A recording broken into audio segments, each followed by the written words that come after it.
બેસો બેસો.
ઓમ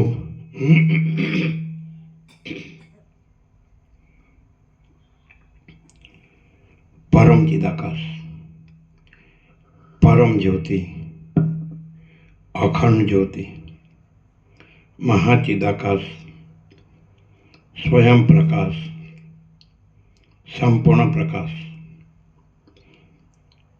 પૂર્ણ બ્રહ્મ, અનંત તેજઘન, અનંત ચિતઘન,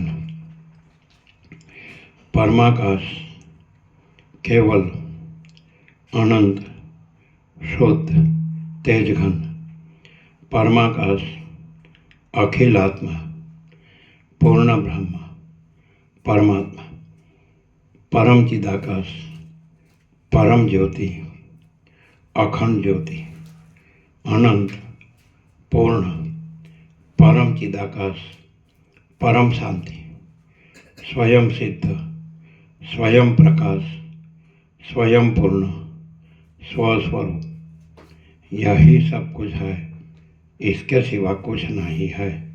शून्यभास, अनंत कोटि, महाकल्पो है ही नहीं।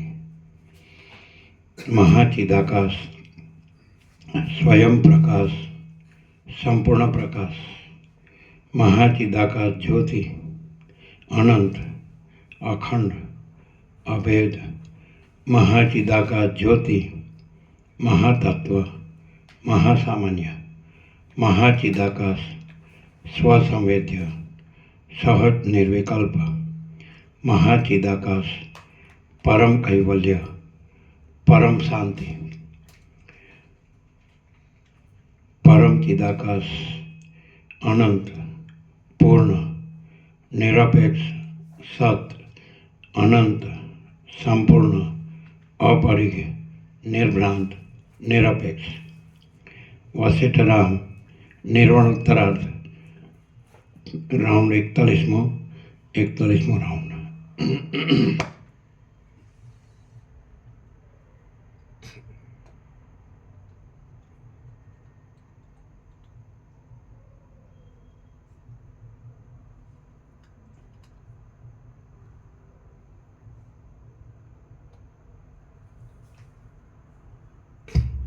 आद्य परब्रह्म सद्गुरु देव की जय। ओम श्री परमात्मने नमः। सद्ग्रंथों शिरोमणि श्री योग वासिष्ठ महारामायण निर्वाण प्रकरण ઉત્તરાર્ધ સર્ગ 60મો પેજ નંબર 1319 પેજ નંબર 1319 આ 60મા સર્ગમાં વશિષ્ઠ ઋષિની સમાધિની અંદર શબ્દ કરનારી એક સ્ત્રી જોવામાં આવશે અને તેનો અનાદર કરી ફરીવાર વશિષ્ઠજી વિચિત્ર જગત જોવામાં તત્પર થશે એ વર્ણન કરવામાં આવશે. વશિષ્ઠ ઋષિની સમાધિમાં સ્ત્રી દર્શન ઇત્યાદિ.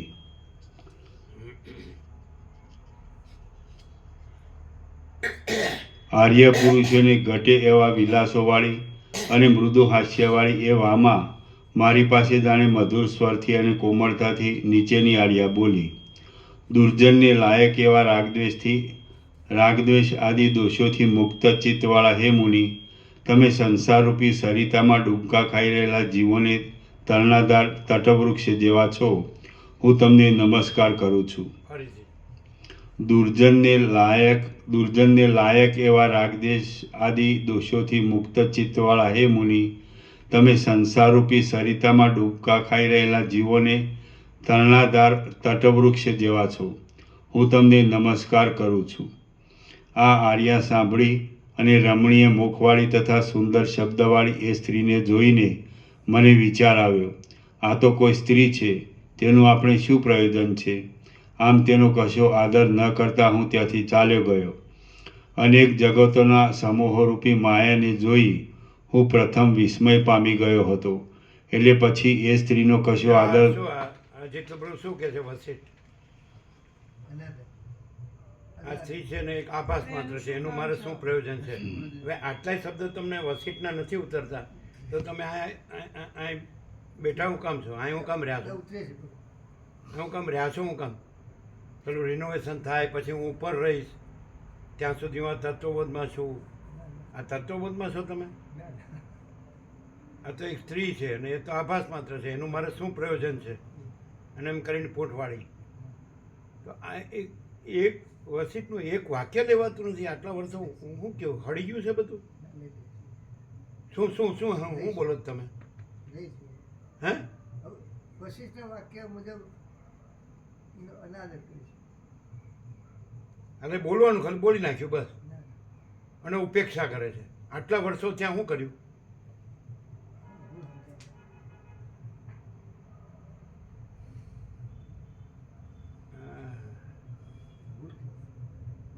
ખાલી બોલી દેવાનું બસ, અને પછી એમ જ છડીને મરવાનું ભ્રાંતિમાં. આ તો એક સ્ત્રી છે, આભાસ માત્ર છે, એનું મારે શું પ્રયોજન છે? અને પોઠવાડી. આટલું એક વાક્ય નથી લેવાતું. સાલા છાડેલા પૈસાને ભોગો, પૈસાને ભોગો, બીજું કાંઈ દેખાતું જ નથી. શું શું માયા? હવે જો આટલામાં બધું આવી ગયું. એ કીધું જેને સ્ત્રી કાંઈ નથી તો એને પછી જગત કાંઈ છે જ નહીં. જો આવું આવે છે ને. અને શરૂઆતમાં વિશ્વામિત્રે ન કીધું કે આ રામ છે એ જગતના પુરુષોને એ બોધ આપવા માટે કે સ્ત્રી સંગી કદી પગ વાળીને બેસી શકતો નથી. હું લીધું કેટલું લીધું? એમ કે સીતાના મિશે એમને જે આટલું બધું સહન કરવું પડ્યું, હે આટલી લીલા કરવી પડી, તો સ્ત્રી સંગી કદી પગ વાળીને બેસી શકતો નથી એ બોધ આપવા માટે એ આ લીલા કરશે. એક જ ઉદ્દેશ વિશ્વામિત્ર એક જ ઉદ્દેશ બતાવ્યો આખી રામાયણનો પુરુષો માટે. અને ક્યાંક કદી પગ વાળીને બેઠેલો જોયો? એ ગધા મજૂરનું કામ કરે. શ્રીમદ દર્શનમાં તો મિહિજામ આશ્રમમાં એક બે બ્રહ્મચારી રહે તો કે તમારે ઈશ્વરમાં જ રહેવું જોઈએ અને તમારે સ્ત્રી નથી એટલે તો તમે મુક્ત જ છો, અને એટલે તમને રાંધતા આવડવું જોઈએ. તો સાંજે ખીચડીને એક ચમચી દેશી ગાયનું ઘી, દૂધ ને એવું કંઈક રોટલી એને, અને 24 કલાકે પેલા નિત્યાત્માનંદ સ્વામી બ્રહ્મચારી જગબંધુ એકાંતમાં શહેરથી દૂર. એક વાક્ય એવું હતું, એક મુઠ્ઠી ભાત માટે શું આખી જિંદગી સ્ત્રીની ગુલામી કરવી? હા એવું માસ્ટર મહાશયનું એક વાક્ય એમ હતું. હા શ્રીમદ દર્શન હા એક મુઠ્ઠી ભાત માટે શું આખી જિંદગી સ્ત્રીની વાસનાની ગુલામી કરવી. ગુલામી કરવી? એટલે આ તો સમજાતું જ નથી. કેટલી મૂળતા જડતા એમ તંત્ર બગડી જ ગયું સાવ. તંત્ર એનું છે, એ સ્ત્રીનું નથી, તો એમાં વેચાઈ ગયો. હા સારું. એટલે કંઈ ગમે જ પડતી શું થયું છે એમાં? સાયકિયાટ્રિસ્ટ શું કરે, સાયકોલોજીસ્ટ શું કરે, અને સ્ત્રી એવું કરે? સ્ત્રી સાથે નથી આવતી. લ્યો, અરે એની જરૂર નથી, એને પાછી સાથે નથી આવતી. કે આ કેવું કહેવાય નહીં? કેટલું હલકું પાત્ર કહેવાય.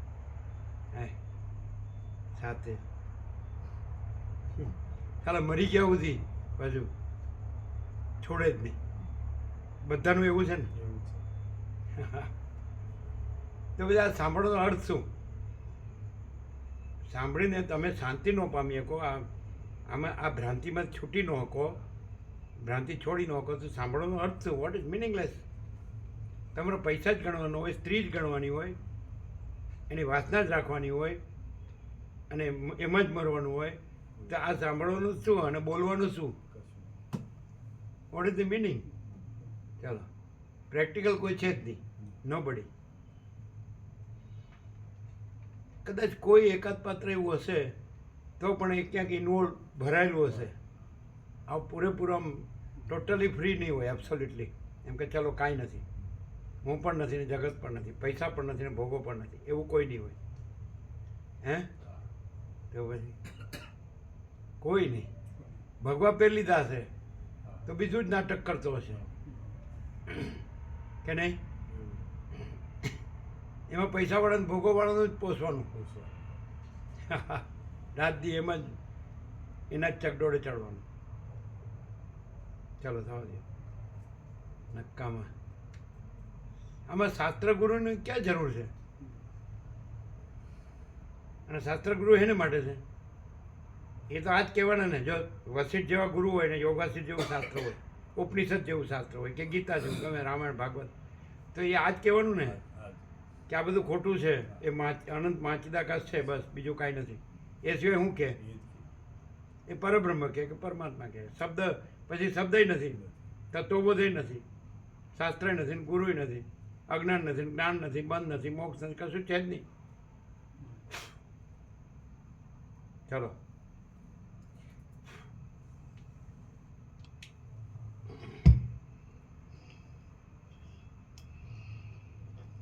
કયું વાક્ય અસર કરે છે? એકે નહીં.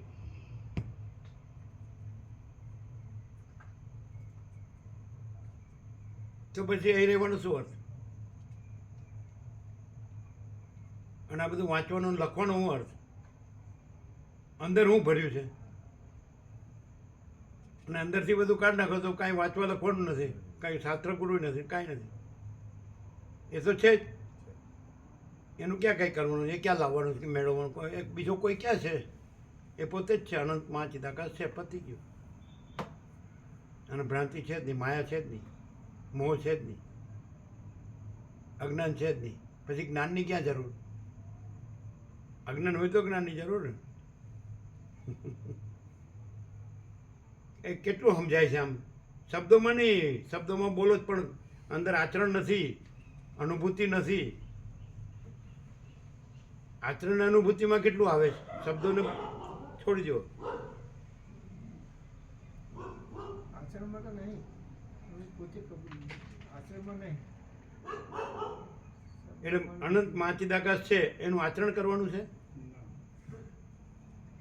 અને જે માયા નથી, ભ્રાંતિ, તો એનું આચરણ કરવાનું છે. તો કે આચરણમાં નથી. આ નિવેડો તો આવતો જ નથી. એ ઊંધું ને ઊંધું જ આવે. નથી એ આવે છે એ કેમ આવતું નથી? ભ્રાંતિ દેખાય છે તો એ પ્રકાશને લીધે. દોરડી છે એટલે સર્પની ભ્રાંતિ દેખાય. તો દોરડી છે પછી સર્પની ભ્રાંતિ ક્યાં છે? દ્વૈત તો છે નહીં, બે તો છે નહીં. તો ચિદાકાશ છે એટલે ચિદાભાસની ભ્રાંતિ દેખાય. પણ ચિદાકાશ છે અને ચિદાભાસ ભ્રાંતિ છે જ નહીં. બે ક્યાં છે? ચિદાકાશ ને ચિદાભાસ. તો આચરણમાં નથી, એટલે કે ભ્રાંતિ છે અને ચિદાકાશ નથી અને ભ્રાંતિ છે. હાલ ચલો, કેટલું બધું એકદમ ખુલ્લું કીધું છે, કેટલું નેકેડ ટ્રુથ ઓપન સિક્રેટ. ચલો થવા દે.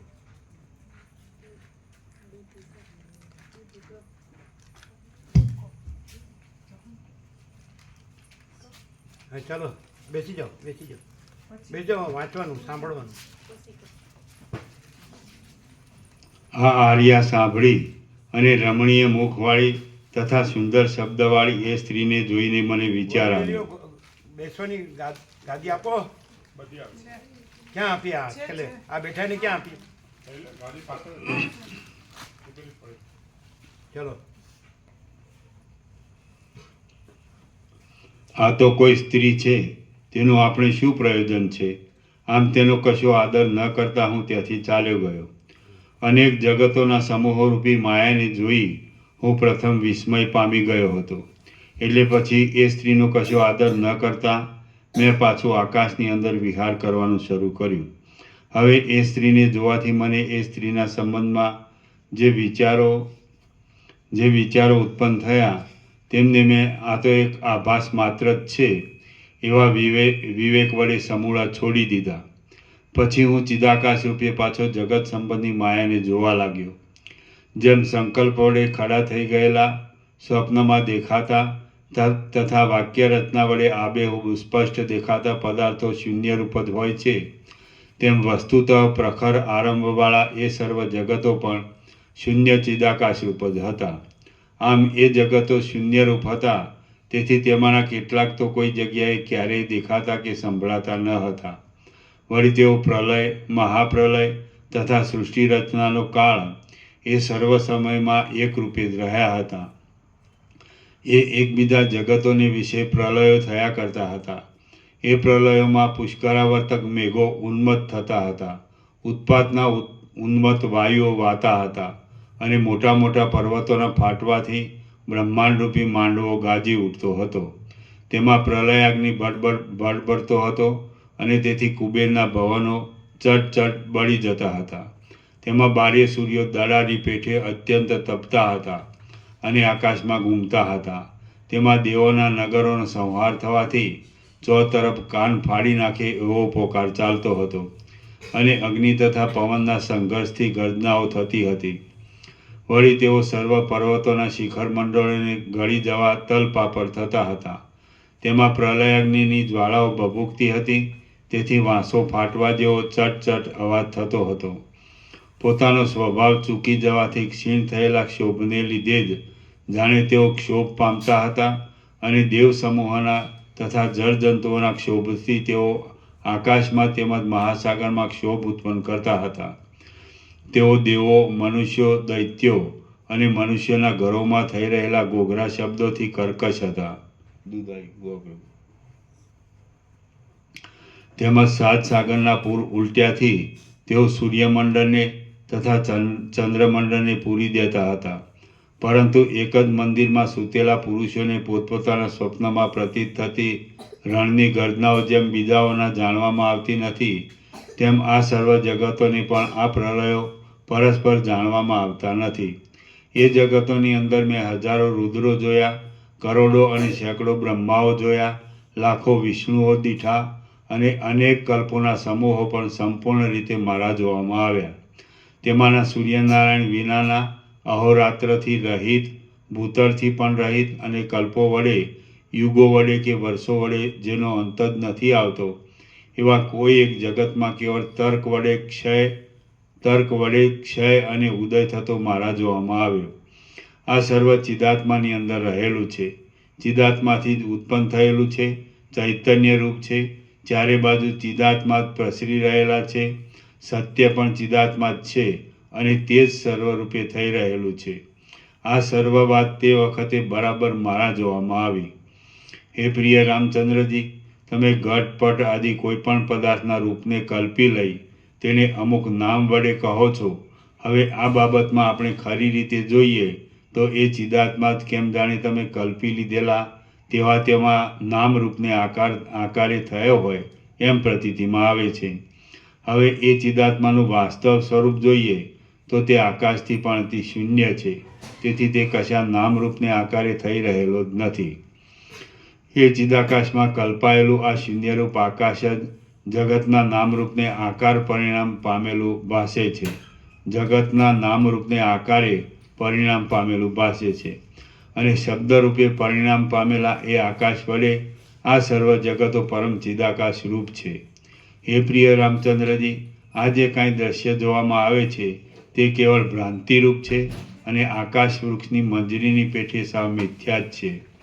તેનું વાસ્તવ સ્વરૂપ જોઈએ તો તે ચિદાકાશ રૂપ છે અને તે કેવળ સુખમય છે. આ વિષયનો મને તે વખતે બરાબર અનુભવ થયો છે. હું ચિદાકાશ સાથે એકરૂપ થઈ સર્વત્ર વ્યાપી રહ્યો હતો અને બોધરૂપે અનંત થઈ રહ્યો હતો. સંકલ્પમય એ સર્વ જગતો ચિદાકાશ રૂપ છે એવો મેં સમાધિની અંદર અનુભવ કર્યો છે. બ્રહ્માંડના સમૂહો ચિદાકાશ રૂપ છે. 10 દિશાઓ પણ ચિદાકાશ રૂપ જ છે. તેમજ વિચિત્ર પ્રકારની રચનાઓ, કાળ, દેશ, દ્રવ્ય અને ક્રિયા આદિ પણ ચિદાકાશ જ છે. એ સમાધિમાંથી ભેદભાવનાનો ઉદય થતાં ખડા થઈ ગયેલા સેંકડો સંસારો અંદર મારા જેવા જ રૂપને ધારણ કરી રહેલા મહાત્માઓમાં અતિ માન્ય અને બ્રહ્માના પુત્રો એવા વશિષ્ઠ નામના એક મહામુનિને મેં જોયા. એક નહીં, અનેક. અનેક.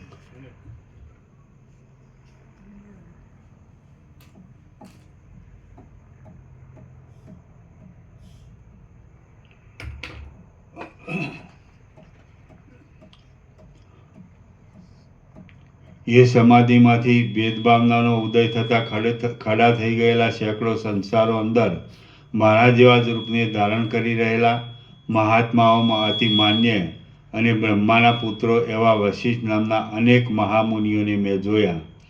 હે બ્રહ્મરૂપ મહાશય રામચંદ્રજી, એ સમાધિની અંદર મેં 72 ત્રેતાયુગો જોયા અને તે બધા રામાવતાર સહિત હતા.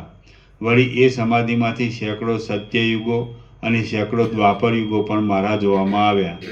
આ રીતે તે અનેક પ્રકારની સૃષ્ટિની દશાઓ મારા જોવામાં આવી અને તે દશાઓ કેવળ ભેદભાવના વડે ખડી થઈ ગયેલી હતી. પરંતુ ભેદભાવનાને દૂર કરી તત્વદર્શી વડે જોઈએ તો એ સર્વ અતિ સ્વચ્છ એક ચિદાકાશ જ ચોતરફ પ્રસરી રહ્યું હતું. વસ્તુતઃ તો કોઈ પણ કાળમાં આ જગત બ્રહ્મમાં નથી. જો અધ્યારોપ દ્રષ્ટિથી કદાચિત આ જગત છે એમ માનીએ તો પણ તે સર્વ જન્મ આદિ વિકારોથી રહિત અનાદિ અનંત બ્રહ્મરૂપ છે અને તે જ્ઞાન વડે જ માત્ર અનુભવમાં આવે છે. એ બ્રહ્મ પાષાણ મૌનના જેવું નિસંકલ્પ છે અને તે સર્વ નામરૂપ વડે શૂન્ય હોવાથી કશારૂપ નથી. તે કાંઈક અનિર્વચનીય રૂપવાળું છે, જ્યોતિરૂપ છે અને એ બ્રહ્મ જ વિવદ ભાવથી જગતને વિશે પ્રતીતિમાં આવે છે.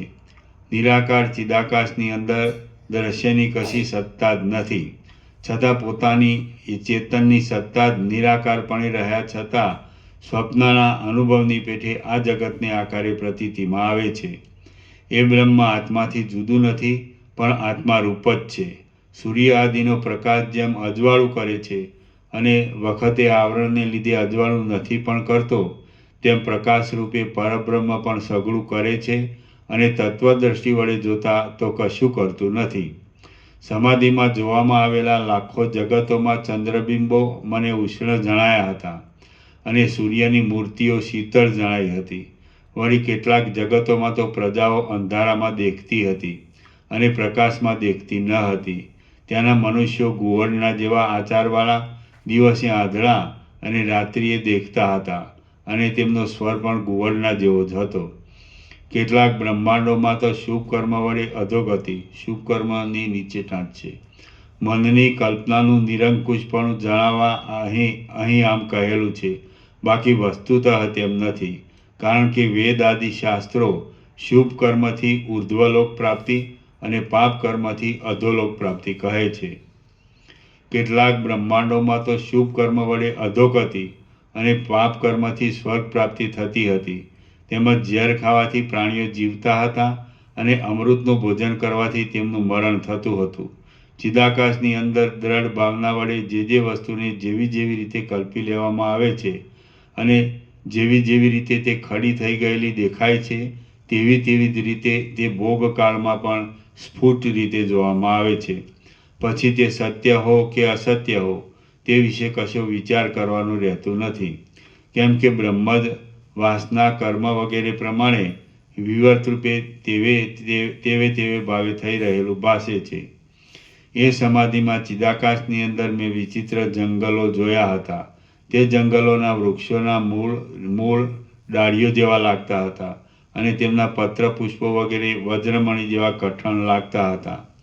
કેટલાક જગતોમાં રેતીની ગાણીમાં પીલવાથી તેમાંથી તેલ નીકળતું હતું તથા શિલાઓના ગર્ભમાંથી કમળોની ઉત્પત્તિ થતી હતી. વળી કેટલાક જગતોમાં તો કાષ્ઠમાં, પાષાણમાં અને ભીંતોમાં ચંચળપણે રહેલી પૂતળીઓ દેવાંગનાઓની સાથે ગાન કરતી હતી અને વાર્તાલાપ પણ કરતી હતી. કેટલાક જગતોની અંદર પ્રાણીઓ ઉત્તમ વસ્ત્રોની પેઠે ઉત્તમ વાદળાઓને ધારણ કરતા હતા અને વૃક્ષોમાં દરેક વર્ષે જુદી જુદી જાતના ફળો ઉત્પન્ન થતા હતા. કેટલાક બ્રહ્માંડોમાં સર્વ પ્રાણીઓના અવયવોની રચના અનિયમિત દેખાતી હતી. વિવિધ પ્રકારના અવયવોને ધારણ કરી રહેલા તે પ્રાણીઓ ભૂમિને સ્પર્શ કરી રહેલા મસ્તકો વડે ચાલતા હતા. વળી આ ભૂલોકાદી લોકની નીચેના લોકોમાં કેટલાક જગતો વેદશાસ્ત્ર વગેરેથી સાવ રહિત જ હતા. તેઓ ધર્મનું તો નામ પણ જાણતા ન હતા. જે કાંઈ પોતાના વિચારમાં આવ્યું તેને જ માત્ર વળગી રહેનારા હતા અને કેવળ પશુ આદિ વડે તેઓ પૂર્ણ હતા. વળી બીજા કેટલાક જગતો તો કામ વિકારના અનુભવથી સાવ રહિત જ હતા. સ્ત્રીઓના સમૂહો વિનાના જ હતા અને જાણે પાષાણ વડે રચાયેલા હોય તેવા શુષ્ક કઠિન હૃદયવાળા ક્રૂર પ્રાણીઓ વડે વ્યાપ્ત હતા. કેટલાકમાં તો સર્પરૂપી પ્રાણીઓ રહેલા હતા અને રત્નો તથા પાષાણો સરખા જ જણાતા હતા. વળી કેટલાક તો ધન આદિના વ્યવહારો વડે સાવ રહિત જ હતા. લોભ વિનાના હતા અને અહંકાર પણ તેઓમાં દેખાતો ન હતો. કેટલાક જગતોમાં તો પ્રત્યેક પ્રાણી પોતપોતાના આત્માને સર્વરૂપ દેખતું હતું, બીજું કશું તેના જોવામાં આવતું જ ન હતું. તેમાં પણ કોઈ જગત જરાયુ, સ્વેદજ આદિ અનેક જાતના પ્રાણીઓવાળા દેખાતા હતા અને કોઈ જગતની અંદર તો કેવળ એક જ જાતિ નજરે આવતી હતી. નખ, કેશ આદિના ઉત્પત્તિ નાશ થાય છે ત્યારે તેનો અનુભવ કરનારો આત્મા તેનાથી સાક્ષી રૂપે જુદો રહ્યો હોય છે, પણ નખ, કેશ આદિના સૌંદર્ય આદિના સુખ ભોગમાં તે તેવે રૂપે થઈ જાય છે. તે જ પ્રમાણે કેટલાક જગતોમાં સર્વભૂતોના દેહો જુદા હતા અને કેટલીક રીતે તેમાં જુદાપણું જોવામાં આવતું હતું. છતાં પોતાના આત્માની પેટે સર્વ પ્રાણીઓના આત્માની સાથે એકપણાની ભાવના જોવામાં આવતી હતી. કોઈક ઠેકાણે તો અનંત અપાર છેડા વિનાનો શૂન્ય ભાવ જ દેખાતો હતો, પરંતુ યત્ન વડે એ શૂન્ય ભાવનો તિરસ્કાર કરી નાખતા વળી ફરીવાર જગત ખડું થઈ દેખાતું હતું. એ સર્વને બ્રહ્મ ભાવની દ્રષ્ટિથી જોઈએ તો સ્વપ્ન, ઇન્દ્રજાળ આદિની પેઠે તેઓ સાવ મિથ્યા જણાતા હતા અને ચિદાત્માને બુદ્ધિ વડે પૃથક કરી લઈ જોઈએ તો કાષ્ઠના યંત્રરૂપે બનાવેલા સર્વ હાથી, ઘોડા વગેરે પ્રાણીઓની પેઠે તે જગતની અંદરના પ્રાણીઓ જડ છતાં ચેતન રૂપે મનાતા હતા. વળી એ જગતોમાંના કેટલાયક તો જ્યોતિષ ચક્ર, તારામંડળથી રહિત હતા અને તેને લીધે કાળની પણ કલ્પના વિનાના હતા. વળી કેટલાકમાં તો પ્રાણીઓના સમૂહો મૂંગા હોવાથી હાથપગ આદિ અવયવોના સંકેત વડે જ માત્ર સઘળો વ્યવહાર ચલાવતા હતા. વળી કેટલાક તો નેત્રેન્દ્રિય અને તેના રૂપ આદિ વિશેનું જ્ઞાન એ બંનેથી રહિત હતા અને તેને લીધે તેની અંદરના પ્રકાશરૂપ સૂર્ય આદિના તેજો સાવ વ્યર્થ પડતા હતા.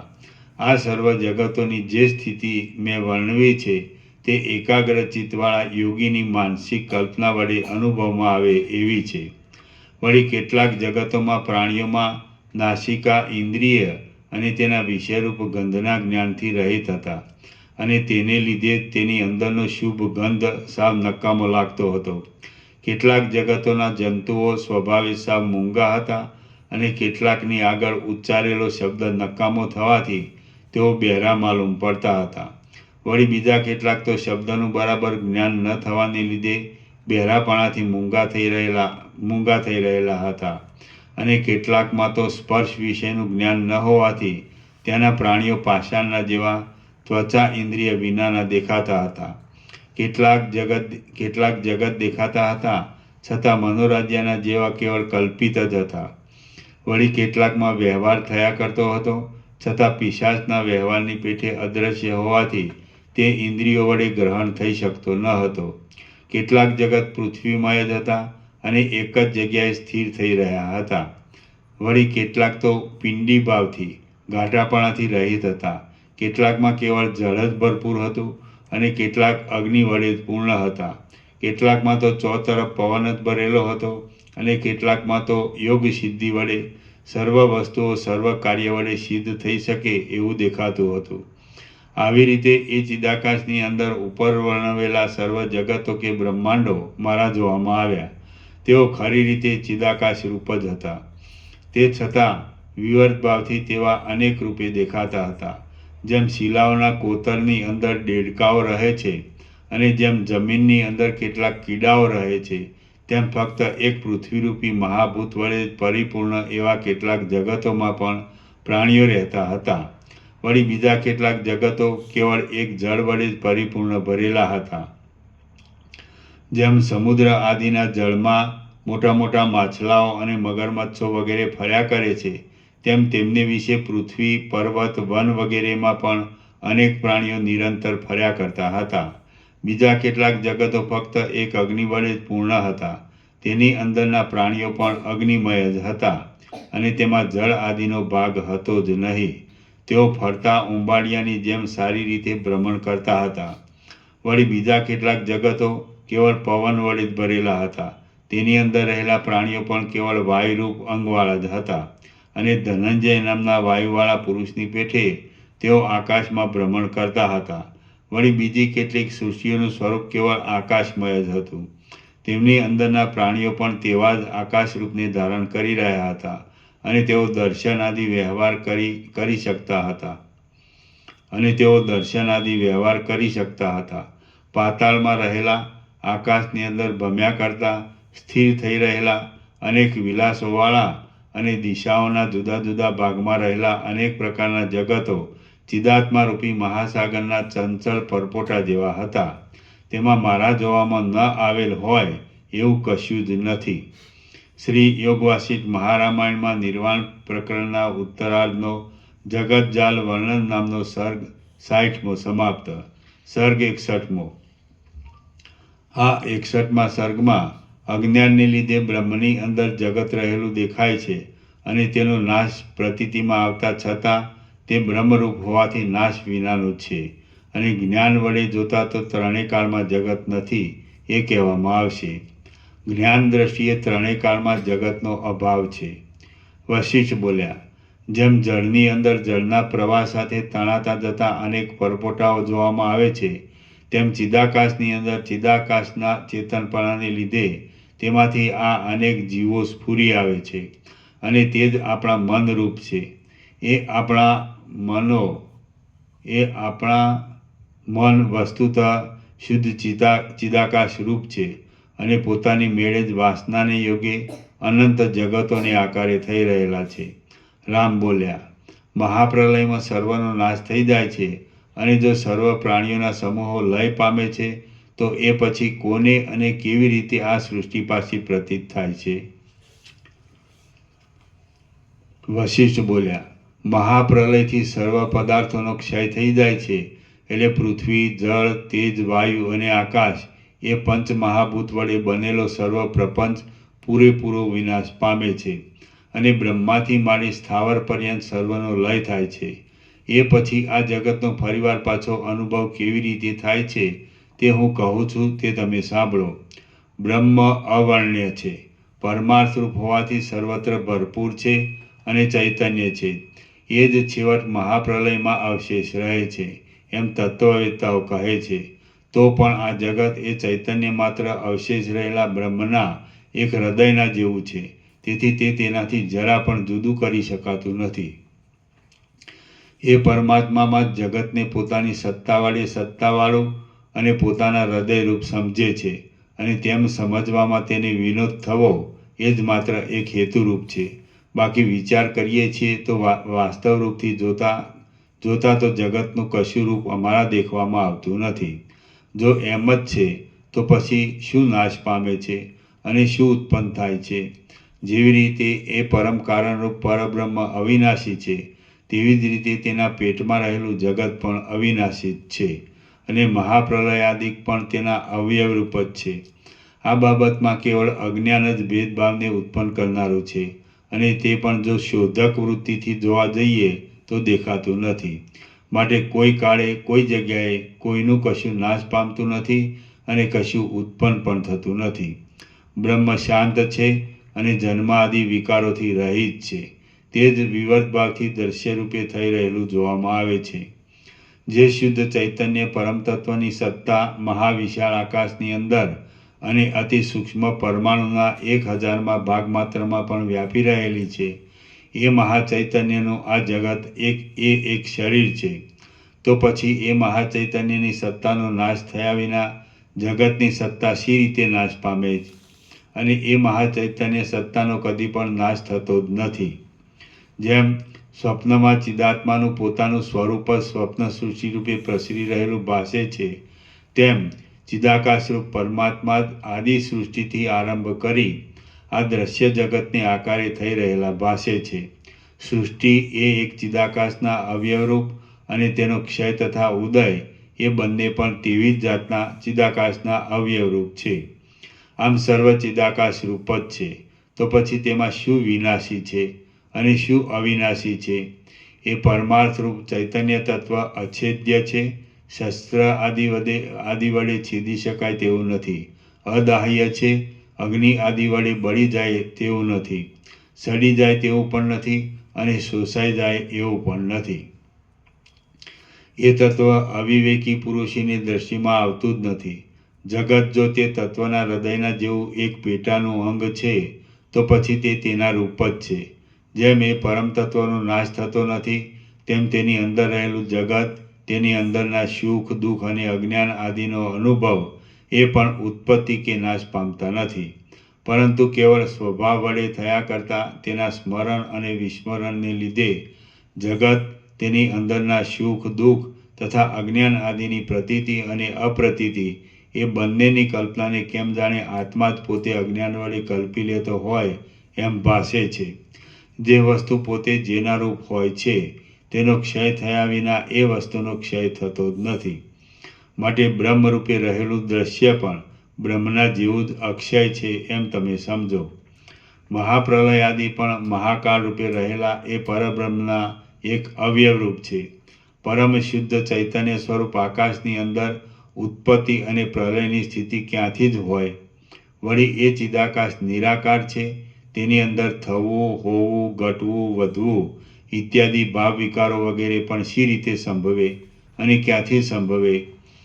મહાપ્રલય આદિ ભાવો અને આ જગતો એ બધું બ્રહ્મરૂપ હોવાથી ચિદાકાશની અંદર તેના એક વિવર્ત રૂપ રહ્યું છે. જે પુરુષ પોતાના સંકલ્પ વડે યક્ષને કલ્પી લીધેલો હોય છે, તેના હૃદયમાં એ યક્ષ ખડો થઈ જઈને તેના સંકલ્પને અધીન થઈ રહે છે.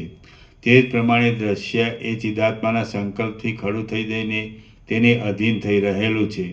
બાકી દ્રશ્યનું મૂળ સ્વરૂપ વિચારીએ તો તે નિરાકાર શુદ્ધ ચૈતન્ય માત્ર છે. વૃક્ષરૂપ અવયવીના શાખા, ઉપશાખા, ફળ, પાંદડા, પુષ્પ આદિ અવયવો છે, તે જ પ્રમાણે પરમાર્થ રૂપે સર્વત્ર ભરપૂર થઈ રહેલા આકાશથી પણ અતિ સ્વચ્છ નિર્વિકાર સ્વરૂપવાળા અને અનિર્વચનીય એવા પરબ્રહ્મના પણ પ્રલય, મહાપ્રલય, નાશ, ઉત્પત્તિ, ભાવ, અભાવ, સુખ દુઃખ, જન્મ મરણ, સાકારપણું અને નિરાકારપણું ઇત્યાદિ સર્વ અવયવો જ છે. જેવી રીતે એ પરબ્રહ્મરૂપી અવયવી, અવિનાશી અને અનિર્વચનીય છે, તેવી જ રીતે સૃષ્ટિ પ્રલય આદિ તેના અવયવો પણ અવિનાશી અને અનિર્વચનીય છે. અવયવ અને અવયવી સદાકાળ એકરૂપે જ રહેનારા હોય, તે ભલે દ્રશ્ય હોય કે અદ્રશ્ય હોય, તો પણ તેમનો ભેદ કોઈ દિવસ હોતો જ નથી. જેમ વૃક્ષનું મૂળ તેની અંદર રહેલી ચેતન સત્તા જ છે, તેમ પરમાર્થરૂપી પરબ્રહ્મ વડે ભરપૂર ભરેલા આ જગતનું મૂળ પણ ચેતન સત્તા જ છે. આ જગતમાં પણ કોઈ ઠેકાણે વૃક્ષની પેઠે જ કાંઈ વિચિત્રતા રહેલી છે, કોઈ ઠેકાણે સૃષ્ટિરૂપી થડ રહેલું છે, કોઈ ઠેકાણે ભૂલોક વગેરે અનેક જુદા જુદા લોકોરૂપી મોટી શાખાઓ રહેલી છે, કોઈ ઠેકાણે જંબૂદ્વીપાદિની વ્યવસ્થાઓ રૂપી ઉપશાખાઓ રહેલી છે, કોઈ ઠેકાણે ગિરી નદી દેશ આદિ પદાર્થોરૂપી પાંદડા રહેલા છે, કોઈ ઠેકાણે સૂર્યચંદ્રાદિકના પ્રકાશરૂપી પુષ્પ ખીલી રહેલા છે, કોઈ ઠેકાણે અંધકારરૂપી કૃષ્ણતા રહેલી છે, કોઈ ઠેકાણે આકાશરૂપી કોતર રહેલ છે, કોઈ જગ્યાએ પ્રલયરૂપી ગાંઠો રહેલી છે, કોઈ ઠેકાણે મહાપ્રલયરૂપી મોટી ગાંઠો રહેલી છે, કોઈ ઠેકાણે હરિહર આદિ દેવતાઓરૂપી ગુચ્છો રહેલા છે, કોઈ ઠેકાણે જડતારૂપી ત્વચા રહેલી છે.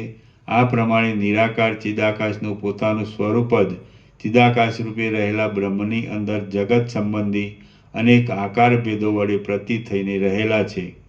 એ જગત પણ બ્રહ્મના જેવું સ્વચ્છ અને નિર્વિકાર સ્વભાવવાળું હોવાથી બ્રહ્મથી અભિન્ન રૂપે જ રહેલ છે. ભૂત ભવિષ્ય અને વર્તમાન કાળના સર્વ પદાર્થો એ બ્રહ્મસત્તા વડે જ સત્તાવાળા છે. સૃષ્ટિ અને પ્રલય પણ એ સત્તા વડે જ છે, કેમ કે એ સર્વની સિદ્ધિ અનુભવને અધીન છે, તેથી સઘળું અનુભવરૂપ છે. એ અનુભવ પણ પોતાના આત્મારૂપ જ છે, તેથી અચળ અને એક એવું બ્રહ્મ જ વિચિત્ર કલ્પનાઓ વડે જુદે જુદે આકારે થઈ રહ્યું લાગે છે. હે પ્રિય રામચંદ્રજી, જેમ ચંદ્રબિંબની અંદર નિષ્કલંકતા હોતી નથી, તેમ નિરાકાર અને નિર્વિકાર પરમ ચિદાકાશની અંદર સૃષ્ટિ પ્રલય આદિની કશી કલ્પના જ નથી. પરમ નિર્મળ ચિદાકાશની અંદર ભાવ અભાવની કલ્પના વળી ક્યાંથી હોય? તેમાં આદિ મધ્ય અને અંતની કલ્પના પણ ક્યાં હોય? વળી તેમાં બીજા લોકોની કલ્પના પણ ક્યાં હોય? આ બાબતમાં એક અજ્ઞાન જ મુખ્ય હેતુ છે, અને તે જ રાગદ્વેષ આદિ અનેક દોષોના આધારરૂપ છે. તે કોણ જાણે ક્યાંકથી આવી ખડું થઈ ગયેલું છે. બાહ્ય દ્રષ્ટિનો ત્યાગ કરીને જો કેવળ આત્માકાર વૃત્તિ વડે તત્વનું અવલોકન કરવામાં આવે તો તે અજ્ઞાન તરત શાંત થઈ જાય છે. વાયુમાંથી ઉત્પન્ન થયેલો દીપક જેમ પાછો વાયુનો ઝપાટો લાગતા બુઝાઈ જાય છે, તેમ બોધ વડે પોતાના ચૈતન્ય સ્વરૂપનો વિચાર કરવામાં આવતા અજ્ઞાન શાંત થઈ જાય છે. અજ્ઞાનનું ખરું સ્વરૂપ જાણવામાં આવે છે, એટલે તે કોઈ દિવસ હતું જ નહીં એમ સમજાઈ જાય છે. પછી બંધ મોક્ષ વિનાનું પરબ્રહ્મ જ સર્વરૂપ છે એમ નિશ્ચય થાય છે. આવી રીતે હે રામચંદ્રજી, મોક્ષમાં બોધ આદિ જે ઉપાયો કહ્યા છે તે મેં મારી બુદ્ધિ વડે અહીં તમને જણાવ્યા છે. નિરંતર આત્મતત્વમાં યત્ન રાખવાવાળો કોઈ યોગ્ય અધિકારી પુરુષ જ એ સર્વ બોધ આદિ ઉપાયોને પ્રાપ્ત થાય છે, એમાં કાંઈ સંશય નથી. નિરંતર આત્મતત્વમાં યત્ન રાખવાવાળો કોઈ યોગ્ય અધિકારી પુરુષ જ એ સર્વ બોધ આદિ ઉપાયોને પ્રાપ્ત થાય છે, એમાં કાંઈ સંશય નથી. આ જગતનો સમૂહ અનાદિ છે અને તે કોઈ કાળે ઉત્પન્ન થયેલો જ નથી, પરંતુ જીવ આદિ વાસ્તવ તત્વરૂપ બ્રહ્મ જ પોતાના સ્વરૂપને નહીં ઓળખવાથી ભોગ મોક્ષમાં આસક્ત થઈ રહેલ છે, અને આ સર્વદર્શ્યરૂપી ઇન્દ્રજાળને આકારે ભાસી રહ્યું છે. આ પ્રમાણે વિચાર દ્રષ્ટિ વડે જોઈ લઈને અણિમા આદિ અષ્ટસિદ્ધિવાળું ઐશ્વર્ય પણ માયા માત્ર હોવાથી અસાર છે, એવો પરમ વૈરાગ્ય ધારણ કરીને તેમજ ઐશ્વર્યને તૃણ જેવું અતિ તુચ્છ સમજી ઉત્તમ અધિકારી જીવ પોતાના આત્મામાં જ પૂર્ણકામ થઈ રહે છે. એવો પરમ વૈરાગ્ય ધારણ કરીને તેમજ ઐશ્વર્યને તૃણ જેવું અતિ તુચ્છ સમજી ઉત્તમ અધિકારી જીવ પોતાના આત્મામાં જ પૂર્ણકામ થઈ રહે છે. શ્રી યોગ વાસિષ્ઠ મહારામાયણમાં નિર્વાણ પ્રકરણના ઉત્તરાર્ધમાં જગદ આકાશ બોધ નામનો સર્ગ 61મો સમાપ્ત. સર્ગ 62મો. આ 62મા સર્ગમાં વશિષ્ઠ મુનિ જગતોને પોતાના દેહની પેશે જોશે એ કહેવાશે, અને વશિષ્ઠજી કે જે પોતે ચિદાકાશ રૂપ છે તેનો ચિદાકાશ રૂપ એ સ્ત્રી સાથે સ્વપ્નની પેઠે સંભાષણ આદિ વ્યવહાર થયાની વાત કહેવામાં આવશે. વશિષ્ઠ મુનિએ ચિદાકાશ રૂપ સ્ત્રી સાથે કરેલું સંભાષણ. રામ બોલ્યા, આપે જે સર્વ જોયું તે ચિદાકાશ રૂપે થઈ રહીને જોયું કે તેના એક દેશમાં રહી આકાશમાં ફરતા રહીને જોયું? વશિષ્ઠ બોલ્યા, તે વખતે હું અનંત સર્વવ્યાપી ચિદાકાશ રૂપ જ થઈ ગયો હતો. તો પછી એ અવસ્થામાં જવું આવવું ઇત્યાદિ વ્યવહાર ક્યાંથી જ હોય? ત્યારે હું ઘણું ખરું એક જગ્યા પર રહ્યો ન હતો અને ગતિમાન પણ ન હતો, પરંતુ એ સર્વ મેં આ મારા પોતાના આત્માની અંદર જ દીઠું. જેમ દેહાત્મ બુદ્ધિ થતાં હું પગથી માંડી ઠેઠ મસ્તક સુધી હાથ પગ આદિ અવયવોને અવયવરૂપ જોઉં છું, તેમ એ સર્વ જગતોને પણ નેત્રની દરકાર ન રાખતા ચૈતન્ય સત્તારૂપી નેત્ર વડે મેં મારા અવયવ રૂપે જોયા. હું એ સમાધિકાળમાં નિરાકાર તથા નિરવયવ સ્વરૂપ થઈ રહ્યો હતો અને શુદ્ધ ચિદાકાશ રૂપ જ હતો. તે સમયે મને એ જગતો મારા અવયવરૂપ જણાતા હતા. અને મારી સત્તા વડે તેનું વસ્તુપણું હતું.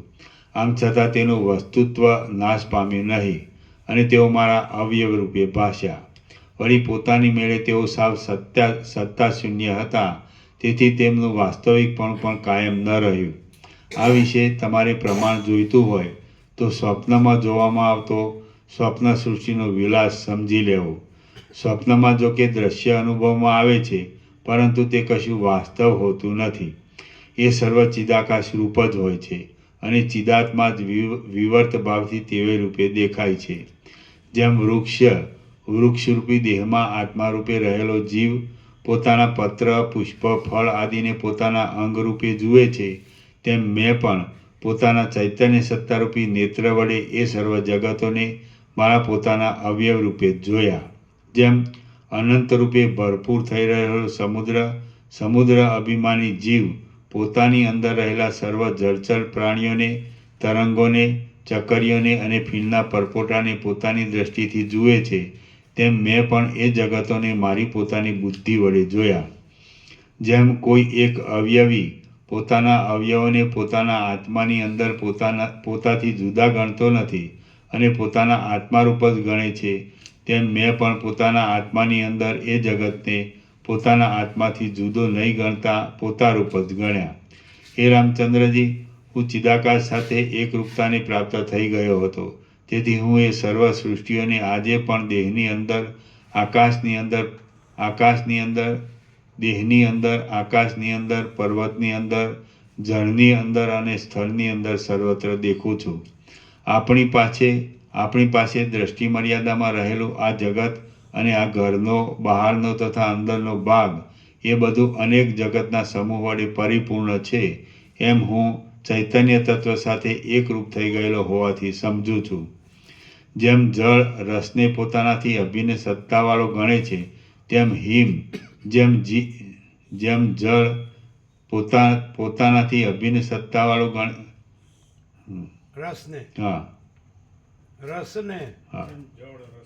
જેમ જળ રસને પોતાનાથી અભિન્ન સત્તાવાળો ગણે છે, જેમ હિમ શીતળતાને પોતાનાથી અભિન્ન સત્તાવાળી ગણે છે, અને જેમ પવન ગતિને પોતાથી અભિન્ન સત્તાવાળી ગણે છે, તેમ શુદ્ધ બુદ્ધિવાળો વિવેકી પુરુષ પણ આ જગતને પોતાથી અભિન્ન સત્તાવાળું પોતારૂપ જ ગણે છે. જે પુરુષો વિવેકયુક્ત આત્માવાળા હોય છે અને શુદ્ધ ચૈતન્ય તત્વની સાથે એકતા પામેલા હોય છે, તે પુરુષો મારી સાથે મળતા વિચારના છે. જે પુરુષો વિવેકયુક્ત આત્માવાળા હોય છે અને શુદ્ધ ચૈતન્ય તત્વની સાથે એકતા પામેલા હોય છે, તે પુરુષો મારી સાથે મળતા વિચારના છે અને મારા એક આત્મારૂપ જ છે.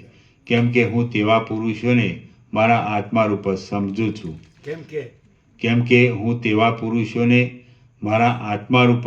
છું. આવી ઉત્તમ વિવેક દ્રષ્ટિનો ખરેખર પાકકાળ આવી જાય છે, ત્યારે દ્રષ્ટા, દર્શન અને દ્રશ્ય એ ત્રિપુટી સંબંધી કશી પણ બુદ્ધિ ઉદય જ પામતી નથી. કેમ કે અપરોક્ષ અનુભવ વડે આત્માનું સર્વત્ર એકપણું જણાય છે. ફરીથી કેમ કે અપરોક્ષ અનુભવ વડે આત્માનું સર્વત્ર એકપણું જણાય છે. જેમ પર્વત ઉપર ચડેલા કોઈ એક પુરુષની દિવ્ય દ્રષ્ટિ કરોડો યોજનમાં રહેલા બહારના ભાવોને અને પોતાની અંદરના ભાવોને સાક્ષાત જોઈ શકે છે, તેમ એ સઘળા વિચિત્ર જગતોનો તમાશો યોગદર્શીના પ્રભાવથી મારા જોવામાં આવ્યો હતો. જેમ ભૂમંડળ પૃથ્વીને પોતારૂપ માનનાર કોઈ એક તદઅભિમાની જીવ પોતાની અંદર રહેલા ખજાનાઓને, ધાતુઓને અને રસાદિકને પોતાના આત્મામાં હોવાથી પોતારૂપ જ સમજે છે, તેમ એ સર્વ દ્રશ્ય જગત જુદું દેખાતું હોવા છતાં મારા આત્મામાં તેની પ્રતીતિ થતી હોવાથી હું તેને મારા આત્માથી જુદું સમજતો નથી અને મારા રૂપ જ સમજું છું. રામ બોલ્યા, હે કમળના જેવા સુંદર નેત્રવાળા મહારાજ, આપ જ્યારે ઉપર વર્ણવ્યા પ્રમાણે અનુભવ કરતા હતા ત્યારે આર્યોને બોલનારી એ સ્ત્રી શું કરતી હતી?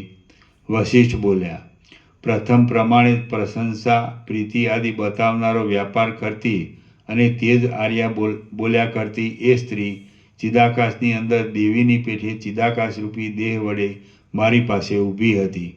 જેવી રીતે હું ચિદાકાશરૂપી શરીરને ધારણ કરી રહ્યો હતો, તેમ એ સ્ત્રી પણ ચિદાકાશરૂપી શરીરને ધારણ કરી રહી હતી. આથી જ પૂર્વના દેહ વડે પ્રથમ જ્યારે સ્થૂળ દેહમાં અભિમાન હતું ત્યારે એ સ્ત્રી મારા જોવામાં આવી ન હતી. સમાધિકાળમાં એ ચિદાકાશની અંદર હું કેવળ ચિદાકાશરૂપી શરીરને ધારણ કરી રહ્યો હતો. એ સ્ત્રીનું શરીર પણ માત્ર ચિદાકાશ રૂપ જ હતું અને પ્રતીતિમાં આવેલા જગતના સમૂહો પણ કેવળ ચિદાકાશ રૂપ જ હતા. એ પ્રમાણે એ સર્વ ચિદાકાશ રૂપ જ થઈ રહ્યું હતું. રામ બોલ્યા, સ્થૂળ શરીર, તાલુ આદિ સ્થાન અને વર્ણોચ્ચારમાં અસાધારણ કારણરૂપ બાહ્ય તથા આભ્યંતર પ્રયત્ન વડે તેમજ પ્રાણવાયુ વડે એ ઉત્પન્ન થનારા અક્ષરો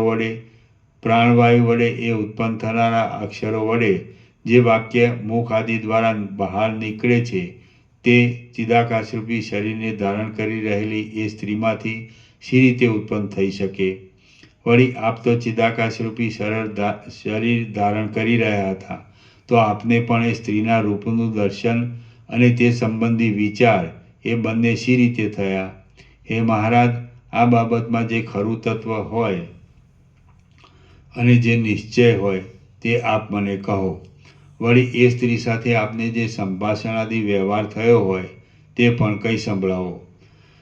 વશિષ્ઠ બોલ્યા, જેમ સ્વપ્નમાં સ્વપ્ન સૃષ્ટિના પદાર્થોના રૂપોનું દર્શન અને તે સંબંધી વિચાર તથા સ્વપ્નમાં જ શબ્દોચ્ચાર અને વાક્યોનું શ્રવણ એ બધું સાક્ષી ચૈતન્યરૂપ ચિદાકાશની અંદર વિવર્ત ભાવથી ખડું થઈ ગયેલું અનુભવમાં આવે છે, તેમ એ મહાચિદાકાશની અંદર પણ એ સર્વ વિવર્ત ભાવથી રહેલું છે. આથી મને તે વખતે તેવો અનુભવ થયો હતો. જેમ સ્વપ્નની અંદર ચિદાકાશ સ્વપ્ન સૃષ્ટિના પદાર્થોના રૂપના આકારે અને તે સંબંધી વિચારના આકારે વિવર્ત રૂપે ખડું થઈ જાય છે, તેમજ એ સમાધિકાળમાં પણ જે કાંઈ મારા જોવામાં આવ્યું તે સર્વ ચિદાકાશ રૂપ જ હતું અને ચિદાકાશ જ તે સર્વના આકારે વિવર્ત ભાવથી પ્રતીતિમાં આવતું હતું. તે વખતે સમાધિકાળમાં મને જે દેખાતું હતું તે દ્રશ્ય માત્ર ચિદાકાશ રૂપ હતું. એટલું જ નહીં, પણ તત્વદૃષ્ટિથી જોઈએ તો આપણે સર્વ અને આપણને પ્રતીતિમાં આવતું આ દ્રશ્યમાન સર્વ જગત પણ શુદ્ધ ચિદાકાશ રૂપ જ છે. પરમાર્થ દ્રષ્ટિએ જોતા તો જેનું સાત્વિક સ્વરૂપ દ્રશ્ય વડે રહિત શુદ્ધ ચિદાકાશ રૂપ જ છે, તે જ સત્ય એવો પરબ્રહ્મરૂપી મહાધાતુ પોતે વિવર્ત ભાવથી ઉપર જણાવ્યા પ્રમાણે સર્વરૂપે પ્રતીતિમાં આવે છે. જગત સંબંધી વાસનારૂપી ઉપાધિના યોગથી જ ચિદાત્માની શુદ્ધ સ્વભાવમાં એવી પ્રતીતિ થાય છે એમ નિશ્ચય છે. આ આપણા સ્થૂળ શરીર, તાલુ આદિ વર્ણોચ્ચારના સ્થાનો અને આપણી ઇન્દ્રિયોના અસ્તિત્વને વિશે તમને શો પાકો ભરોસો છે? જેવી રીતે સમાધિકાળમાં દ્રશ્યરૂપે દેખાયેલા પદાર્થોના દેહાદિક વડે પ્રતીતિ માત્ર જ હતા, દેહાદિક કેવળ પ્રતીતિ માત્ર જ હતા, તેવી રીતે આપણું પણ આ સર્વ દેહાદિક પ્રતીતિ માત્ર ખડું થઈ રહેલું છે. જેવું એ સમાધિમાં દેખાયેલું દ્રશ્ય અસત્ય હતું, તેવું જ આ દ્રશ્ય પણ અસત્ય છે. જેવું આ પ્રત્યક્ષ રીતે પ્રતીતિમાં આવે છે તેવું જ એ સમાધિકાળનું દ્રશ્ય પણ પ્રત્યક્ષ રીતે પ્રતીતિમાં આવતું હતું. દ્રશ્ય સાવ અસત્ય છે અને તે પ્રત્યક્ષ જણાયાથી જાણે સત્ય હોય તેવું થઈ રહ્યું છે. આત્મતત્વ તો ત્રણેય કાળમાં સત્ય છે અને તે અજ્ઞાનના આવરણને લીધે જાણે અત્યંત અપ્રસિદ્ધ હોય તેવું થઈ રહેલું છે.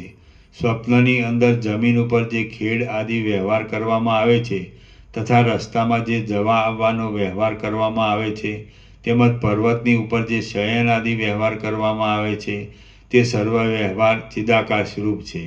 તે જ પ્રમાણે હું, તમે, સમાધિમાં દેખાયેલી સ્ત્રી એ સમાધિકાળનું સર્વ દ્રશ્ય અને આપણી પાસેનું આ દ્રશ્ય એ બધું ચિદાકાશ રૂપ જ છે.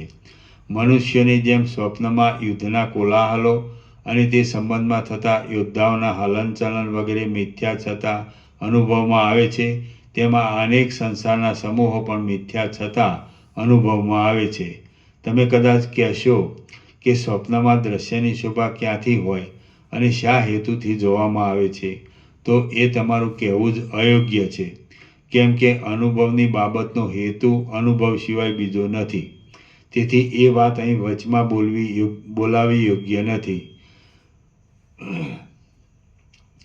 જો કોઈ સ્વપ્ન કેમ આવે છે એમ હેતુ પૂછવા માંડે છે તો તેને જેમ તમે દેખો છો અને તમને અનુભવ થાય છે તેમ એટલો જ માત્ર હેતુ બતાવી શકાય, બીજો કશો પણ હેતુ બતાવી શકાય નહીં. જેમ સ્વપ્નનો માણસ ચિદાકાશની અંદર વિવત રૂપે પ્રતીતિમાં આવતું એક ચિદાકાશ જ છે અને ચિદાકાશ જ તેવા રૂપે પ્રતીતિમાં આવે છે, તેમ પ્રથમ સૃષ્ટિના આરંભકાળથી માંડી ચિદાકાશ જ પોતાના સ્વરૂપની અંદર વિવર્ત રૂપે વિરાટના આકારે પ્રતીતિમાં આવે છે. એ બંનેનો આધાર અને આધેયનો ભાવ પરસ્પર અપેક્ષા રાખનારો છે. તમને સમજાવવા માટે હું સ્વપ્ન શબ્દ વડે વ્યવહાર કરું છું, પરંતુ વાસ્તવિક રીતે તો આ દ્રશ્ય બાધિત થઈ જવાથી સત્ય પણ નથી અને પ્રતીતિમાં આવતું ન હોવાથી સાવ અસત્ય પણ નથી. પ્રતીતિમાં આવતું હોવાથી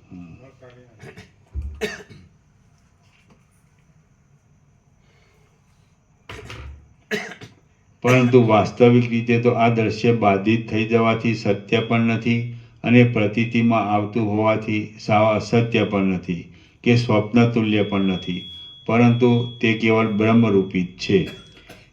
પછી હે રામચંદ્રજી, દ્રશ્યરૂપે મારા જોવામાં આવતી અને પોતાના પતિમાં અનુરાગવાળી એ સ્ત્રીનો અભિપ્રાય જાણવા માટે મેં મારા સાક્ષી ચૈતન્યને દ્રઢ સંકલ્પવાળું કર્યું અને તેને નીચે પ્રમાણે પૂછ્યું. જેવી રીતે સ્વપ્નની અંદર સ્વપ્નના મનુષ્યો સાથે વ્યવહાર થયા કરે તેવી જ રીતે સમાધિકાળમાં મારો પણ તે સ્ત્રી સાથે વ્યવહાર થયો હતો. જેમ સ્વપ્નનો વ્યવહાર અને સ્વપ્નના જેવો દેખાયા કરતો આ સર્વ વ્યવહાર ચિદાકાશ રૂપ છે, તેમ મને પોતાને અને આ જગતને પણ તમે ચિદાકાશ રૂપ સમજો. જેમ સ્વપ્ન સૃષ્ટિનું સ્વરૂપ ચિદાકાશ રૂપ છે તેમ આ દેખીતું જગત પણ ચિદાકાશ રૂપ છે. જાગ્રત આદિ અવસ્થામાં પરોવાઈ રહેલો ચિદાત્મા સ્વપ્નરૂપે વિવત ભાવને પામે છે એટલે તે સ્વપ્ન નામથી કહેવાય છે, અને સૃષ્ટિના આદિકાળમાં રહેલો ચિદાત્મા જગતરૂપી વિવત ભાવને પામે છે એટલે જગત નામે કહેવાય છે. આ જગતનો પ્રપંચ એક આત્માના સ્વપ્ન જેવો છે, અથવા તો કશું છે જ નહીં. જે કાંઈ છે તે ચિદાકાશ રૂપ છે, જે નિર્મળ શુદ્ધ ચૈતન્ય ત્રણેય કાળમાં અબાધિતપણે રહે છે તે જ આવી રીતે વિવત ભાવથી થઈ રહેલું છે. સ્વપ્નનો દ્રષ્ટા તો તમે વગેરે સાકાર વાસનાને યોગ્ય તેવા આકારને ધારણ કરી રહેલ મનુષ્ય છો, ત્યારે સૃષ્ટિરૂપી સ્વપ્નનો દ્રષ્ટા તો ચિદાકાશ જ છે અને તે પોતે સદાકાળ સ્વતઃ શુદ્ધ છે. સ્વપ્નરૂપ જગતની અંદર દ્રષ્ટા જેમ શુદ્ધ ચિદાકાશ રૂપ છે તેમ દ્રશ્ય અને દર્શન એ બંને પણ શુદ્ધ ચિદાકાશ રૂપ જ છે. આમ શુદ્ધ ચિદાકાશ જ ભ્રાંતિને લીધે જગતની રૂપે ભાસી રહ્યું છે. ચિદાકાશ નિરાકાર છે, આથી તેના હૃદયમાં જે સ્વપ્ન આપોઆપ સ્ફુરી આવે તેનો જન્મ ક્યાંથી સંભવે? વળી વંધ્યાપુત્રના જેવા અસત્ય જગત વડે પરમ તત્વને સાકારપણું કેમ સંભવે? તમારા જેવા સાકાર પુરુષને સ્વપ્નની અંદર જે સૃષ્ટિ જોવામાં આવે છે તે જો સાવ મિથ્યા જ છે અને નિર્મળ ચિદાકાશ રૂપ જ છે, તો પછી નિરાકાર ચિદાકાશના સ્વપ્નરૂપ આ સૃષ્ટિ કેમ મિથ્યા ન હોય? શા માટે તે ચિદાકાશ રૂપ ન હોય? ખરી રીતે તો આ જગતરૂપી સ્વપ્નને ચિદાકાશે પોતે રચેલું જ નથી, છતાં ચિદાકાશ પોતે સાધન સંપત્તિ વિના અને વગર આધારે કેવળ પોતાના સ્વરૂપમાં જ જાણે તેને પોતે રચી લીધેલ હોય એમ દેખે છે. હિરણ્યગર્ભરૂપી બ્રાહ્મણે ચિદાકાશરૂપી કોમળ મૃત્તિકા વડે ચિદાકાશની અંદર ઇન્દ્રિયોના છિદ્રોરૂપી ગોખોવાળો દેહ આદિની સૃષ્ટિરૂપી માંડવો બનાવેલો છે. તો પણ વસ્તુતઃ તે બનાવેલો જ નથી. કર્તાપણું પણ નથી, જગતો પણ નથી, ભોગતાપણું પણ નથી, તેમ સાવ કશું નથી, અભાવ છે એમ પણ નથી. વળી ચિન્માત્ર તત્વ વિના બીજું કશું જ છે એમ પણ નથી.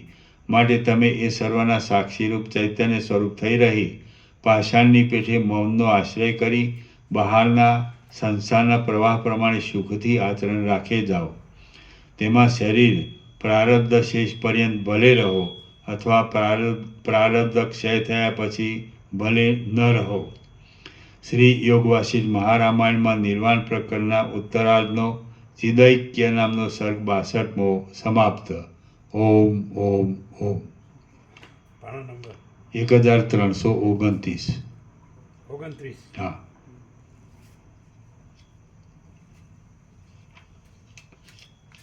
પ્રસાદ આપો. લાવ્યા છો ને પ્રસાદ લાવો. આપી દો બધાને. બધાને આપો. દૂધી છે દૂધી.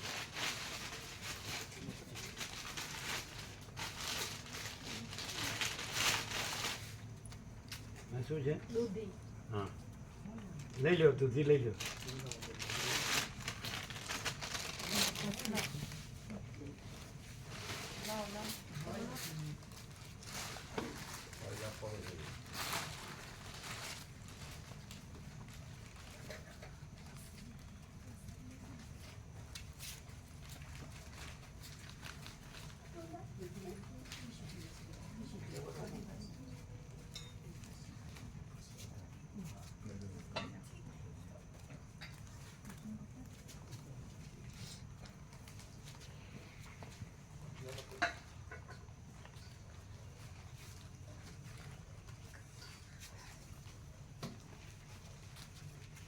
આહા, શું હતું બાકી?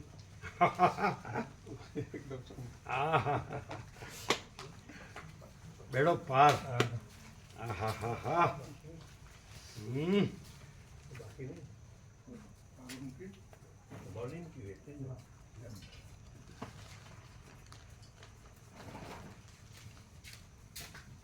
એવો પુરુષ મારો પોતાનો આત્મા જ છે. બસ હા, એવો પુરુષ મારો પોતાનો આત્મા જ છે. હા, પરમ ચિદાકાશ, પરમ જ્યોતિ, અખંડ જ્યોતિ.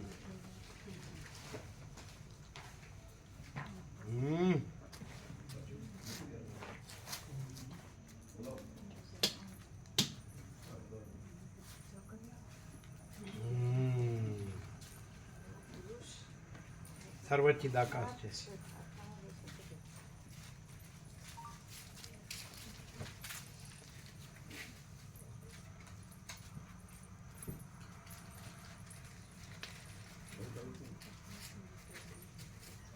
કીર્તન પ્રભુ નોકરી આવી ક્યાં આગળ આવી?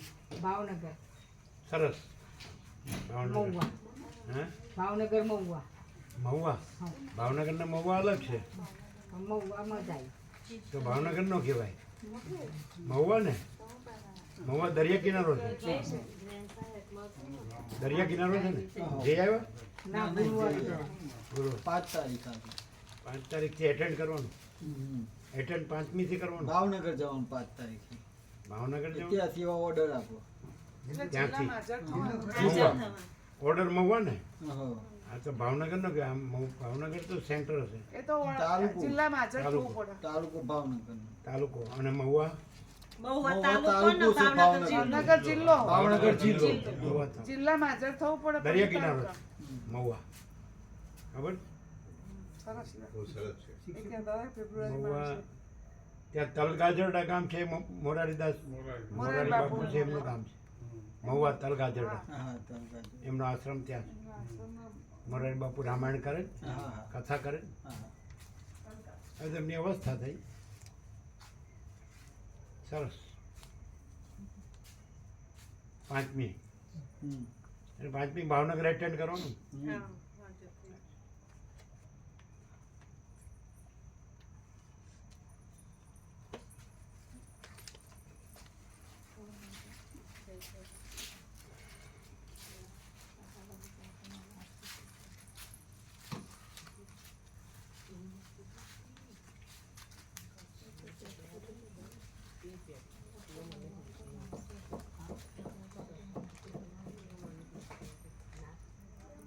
दर्द होता है क्या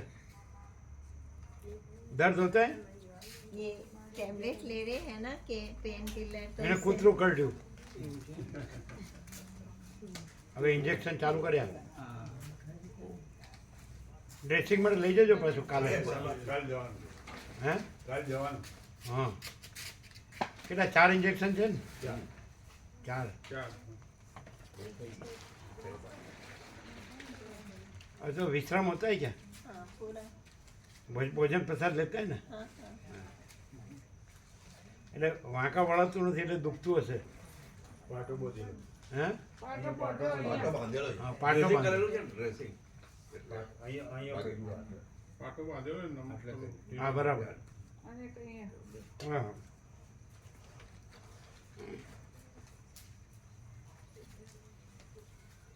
એટલે કયા વર્ગમાં લેવાના 9-10 માધ્યમિક માધ્યમિક સબ્જેક્ટ હિન્દી. હિન્દી